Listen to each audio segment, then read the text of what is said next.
When I was in university, I would take 6 courses every semester because I was doing a dual degree, and I wanted to get it all done in 4 years.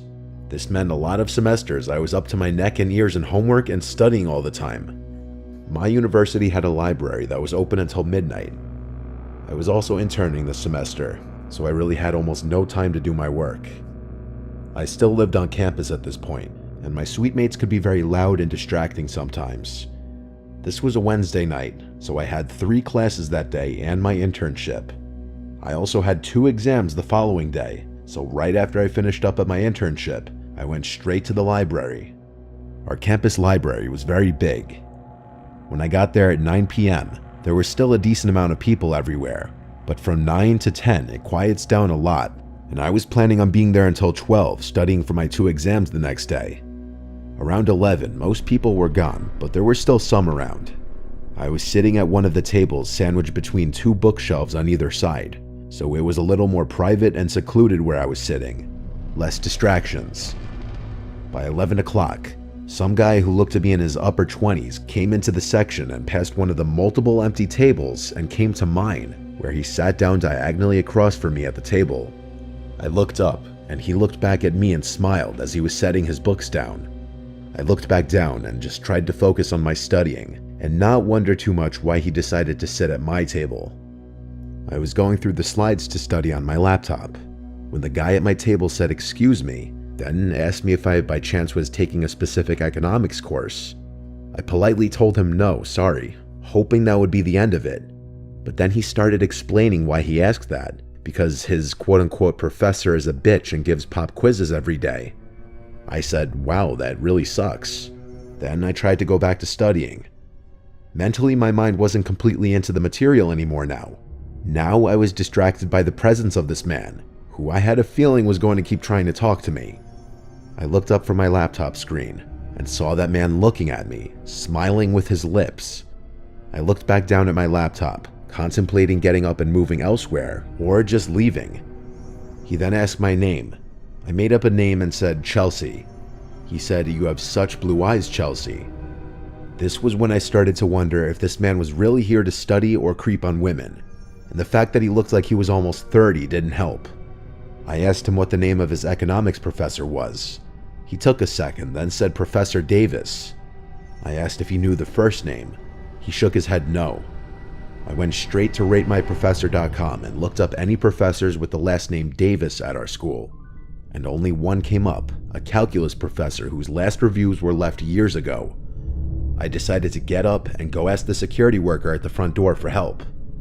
As I got up, I felt the stare of that man at the table watching me walk over to the security worker and tell him that this man was creeping me out and I don't think he's a student. The security worker walked back over with me and asked to see the man's student ID. He started looking through his wallet, then his pockets, and then he said he must have left it at his dorm. The security worker then asked what dorm building he's in.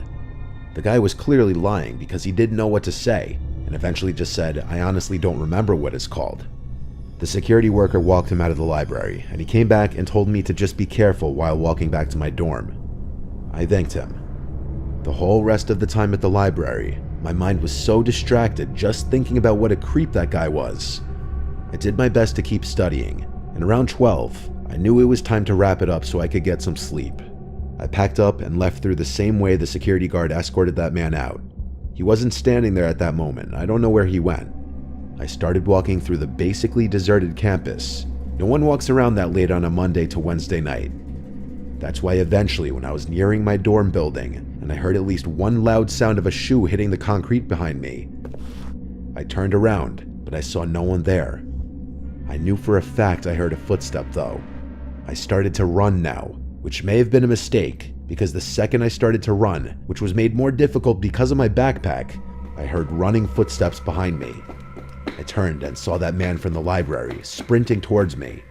I screamed at the top of my lungs, but only for a second before I was tackled to the ground and had a hand over my mouth. He kept threatening me, saying, "You better shut up or I'll kill you." I genuinely thought my life was about to end. I was trying to call out for help still, but it was muffled by his hand. He then got to his feet and started to drag me by the throat out of sight of the main walkways, and I saw he was dragging me in the direction of the woods right by the dorms. I managed to remove his hand from my mouth for just long enough to scream again. It was enough to get the attention of these two guys who came running over yelling, "Hey, stop," at my kidnapper. The man let go of me and started running off towards the woods. The two guys came over to me, and I'm sure they were asking me if I was okay and whatnot, but I blocked all noise out for a few moments, and I was in total shock. I completely let my emotions out and started bawling my eyes out. The two guys called university police, and I did my best to keep myself together and explain. We went to the library to ask the security worker for his description of the man as well. It matched my description of the man. The police were also able to use the footage from the library cameras to get a clear picture of the man's face. The picture was sent out to all students' phones and emails and the school website, and that same night, there was an anonymous tip that the man was at a late-night dive bar down the road from the school. The police arrived to the bar and arrested him. The level of trauma this induced on me was incredible. I can't even imagine the trauma for those who weren't as lucky as me in situations like this.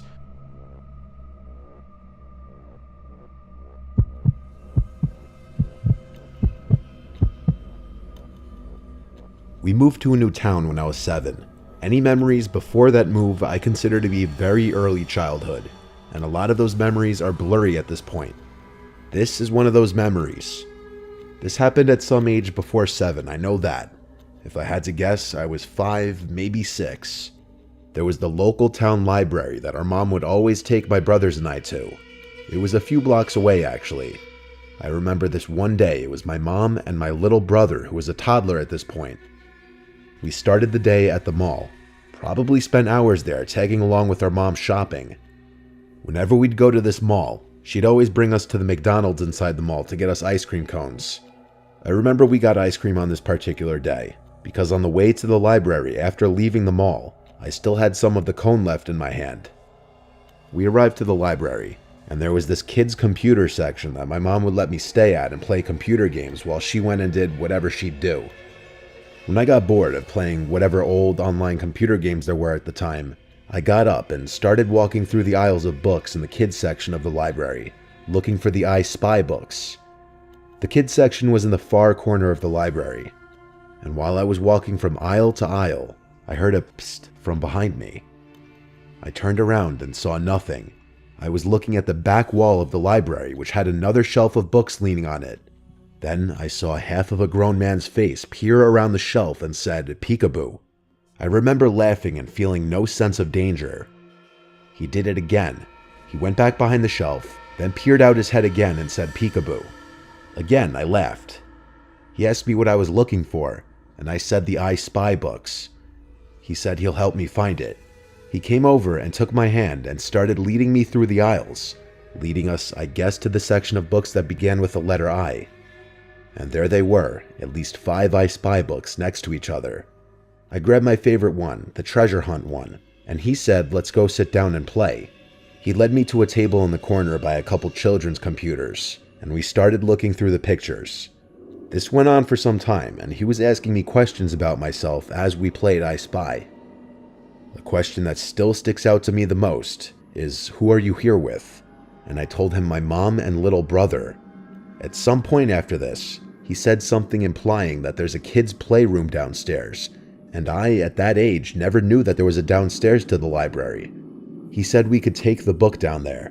He led me to the door that led to the basement of the library, which, for reference, is actually where events and meetings for certain clubs and organizations are held.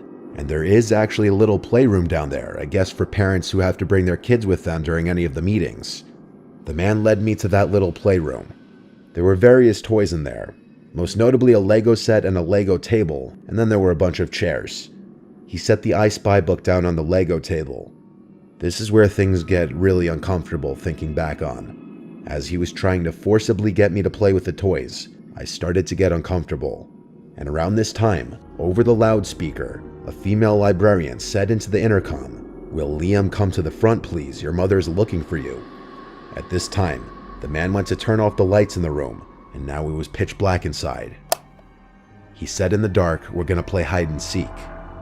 This was the first moment I was genuinely freaked out, and I started to yell for my mom.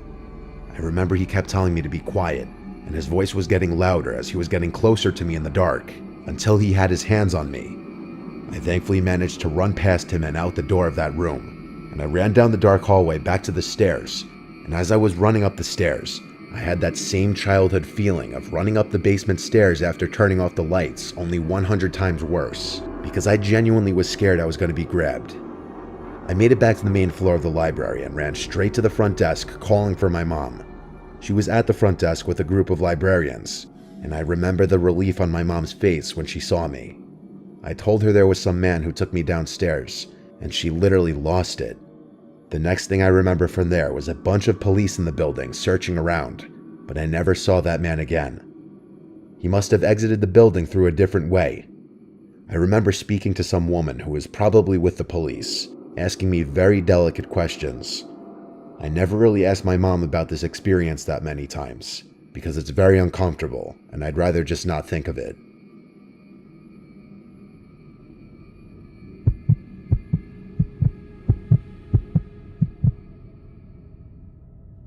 I used to work at the local public library when I was in my early 20s.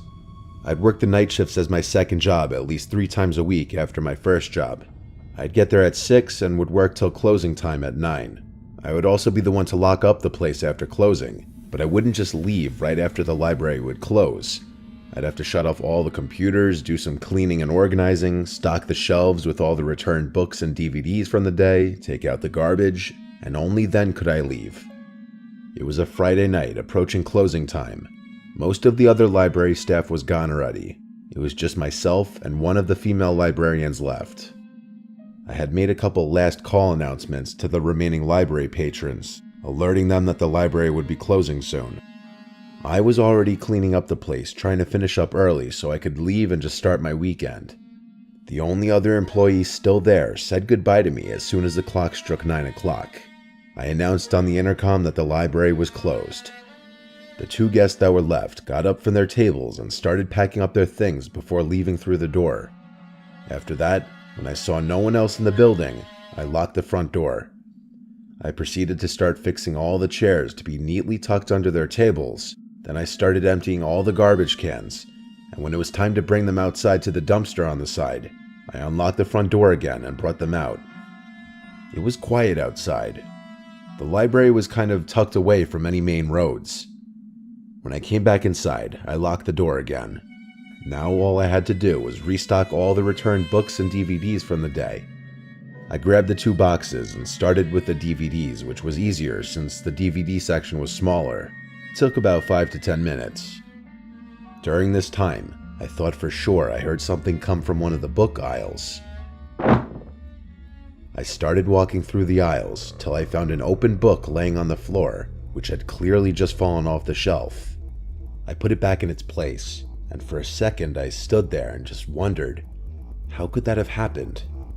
I went back to work, and after finishing the DVDs, I took the box of books and started putting them one by one back on the shelves. Going in alphabetical order, I started with the A's.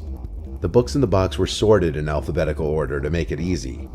As I worked my way down the shelves trying to bang this out and go home, I heard another noise nearby. 2 times in less than 20 minutes. That was no coincidence. I set the box down and started walking through the aisles of books again. I found another 2 books on the ground in another aisle. Someone was in here. I walked out to the open area with all the tables and such and yelled out, "Excuse me, the library is closed." There was silence, until I heard something from across the library, from the children's section. I approached the noises, and it started to sound like some rabid animal making growling sounds. I also heard books being thrown onto the floor. It was coming from one aisle. As I built up the courage to peek down the aisle, I saw some woman wearing a nightgown throwing random books off the shelf, making these disgusting animal-like sounds. I didn't say anything. I turned and ran to the office where we had the phone. I didn't have a cell phone at this time. I locked the office door and closed the blinds to the window. Then I called 911. I reported that there was some sickly woman in the library and I think they should send an ambulance. They asked if I had approached the woman, and I said no, she looked like she could be dangerous. When the operator asked me if the woman was still in the same spot, I opened the blinds and I screamed because that woman was right on the other side of the glass looking in. Her pupils were so big that she looked demonic. I said to the operator, she's right outside the office. The woman started to bang on the glass, screaming gibberish. She tried opening the door, and when it didn't open, she turned around and sat on a chair facing the office. The operator asked me to keep the blind open and watch her. The woman was wobbly as she sat down, so I noted she was definitely high out of her mind. 2 police cars and an ambulance showed up to the library. The woman was put in handcuffs because she tried fighting the police officers, but nothing she was saying made any sense. She was put in the back of an ambulance and was taken away. I never found out what the hell she was on. I don't know how she got inside. Maybe while I was taking the garbage out, or maybe she was inside before I even locked the place up. Either way, it definitely made being in the library alone after closing pretty unsettling from there on out.